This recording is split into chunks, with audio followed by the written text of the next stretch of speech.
Hey guys, my first model making video to come up, and it's something that I didn't mention in my first video because it's a new project I'm working on, and it's a project called Bolt Action.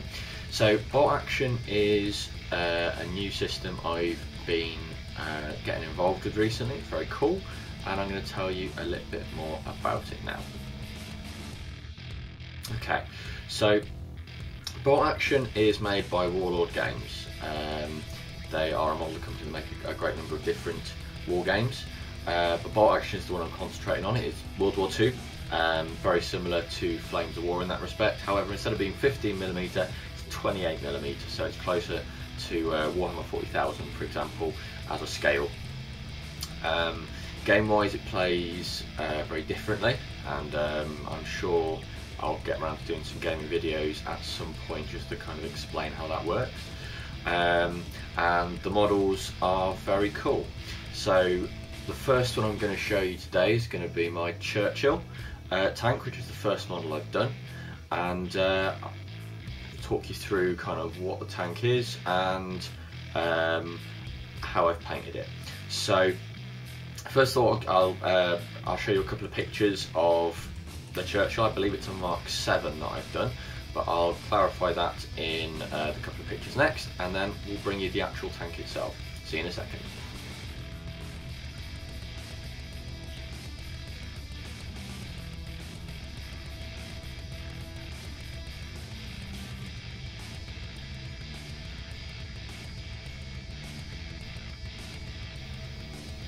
Okay guys, so you've seen what a real one looks like from the pictures. So this is the model one. So this is, as I say, from Warlord games, and 28mm Churchill tank with 75mm main gun and two, I think it's better machine guns, so one in the hull and a coaxial one. Now the reason I've got the Space Marine here is so we can see a little bit on the idea of scale. So if I turn this to the side, put that there. I suppose if I angle this up a little bit better, put that up against it there. So that is how big this model is in comparison to a model that most of us are quite familiar with. It's really quite chuffed. I got it through as my first ever Bolt Action model as a bit of an experiment, and I absolutely love doing it. So let me tell you a little bit more about it. Okay, construction wise, it's made of metal and resin. Now, I know Warlord is slowly moving into more and more plastic kits. However, this one is metal and resin. So the turret itself is resin. The three main parts of the hull, 1, 2 and 3, here and here, they're all resin. And then the extra bits like the machine guns and the main gun, they are the metal bits. So nice and easy to build, just a bit of super glue thick, and it went together nice and crisp. As you can see, nice clean fit throughout, like that. Okay, right, okay, so next bit.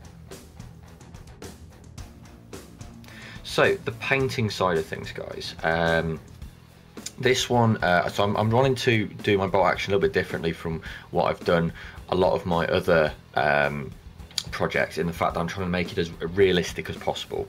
So I've tried to keep with the colour schemes that I've seen for Allied tanks during the Second World War, along with the markings, I'll come to that in a second, and the colour scheme obviously as well, and just keep it as and weathering wise as well. So started off undercoat of Chaos Black, and then to get this nice green, 'cause it's not quite a Games Workshop colour, because I work mostly in Games Workshop colours, guys, and that's what I'll be referring to through most of these. So this is Strachan green, and base coated that on, and then I used a null oil wash just to darken it down towards that slightly, it's not Caliban green, but it's certainly darker than Strachan, so getting towards that one. Once I've done that, I dry brushed up with Strachan again, just to bring up the edges. Nothing too heavy, just to kind of give it a bit of a highlight, a bit of a cheating way of doing it. Picked out all the metalwork in black, because generally you'll find that in the second war there's no silver really, you'll only see black, and that is to minimise reflection. So I used Abaddon black on those, and then the shovels was just, I believe, a little bit of Mournfang just on the back there as well. So once that was all on, I then got I've actually got the tool here actually, a little bit of sponge on the end of a pencil, and actually essentially just stippled over with some little bits of lead belch. Now I said obviously that silver not something you'll see on the tanks, however, just to kind of do scratches and dirt and damage, something like that. Once that was done, I got the Forge World weathering powders. I believe I used fresh and dry mud. And what I've done with that one is just do the edges here along the bogies, which is the track runners as it were, and yeah, just kind of do some spatter effect there on the front and back as well. So once that was all done, that was the weathering. I then wanted to put some markings on it. So with this one, as I say, I'm trying to do it as close as possible to a real Churchill, how it would have been back then. So we've got section markings. So this is how we identify where it is in a platoon or a company. So this one will identify it as a certain section. It's got a certain colour and a certain shape for that. Now just here, I'm just trying to get this to zoom in for a moment. It's not very clear, but I have done a brigade marking on here now. This is from an independent armour brigade. Now off the top of my head it's either the 123rd or the 132nd, but they were in Normandy and they used only Churchills. Now the only other unit I can think off the top of my head that used Churchills, I believe, was the Welsh Guards, but I'm sure internet you will correct me, so feel free to post a comment on that one, guys. So that goes on the front. I've also done it on the back there as well. This one's got the brigade number as well as obviously everything that's on there. And also, I've weathered it so much you can't quite see it, but we've got a bridge speed ratio, which is that one there, and another brigade number there. Now the section and brigade speed weight ratio, they both came with the kit's transfers, and the transfers that Warlord do are very nice, guys, so kudos to them. Thank you, Warlord, you make my life a lot easier. They've also given you a few names as well. So this one I decided to call Havoc. Get that to focus there. So again, it's a little bit weathered. It actually, ironically, I didn't actually weather this completely. It just kind of a little bit fell apart, so I was a little bit rough with the transfer, and but it came out all right, so that's okay. And then tanks, well, all vehicles the Allies have a little serial number. So in this case, begins with a T, and then there's a series of letters here. So in one of my previous videos, I go through the Jean Boucherie book. It's a great place to find information about exactly how to badge up your tanks. So that is the finished article, guys. I'm really quite chuffed with how it's come out.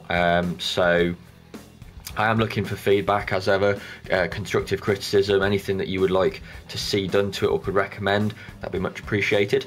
I'll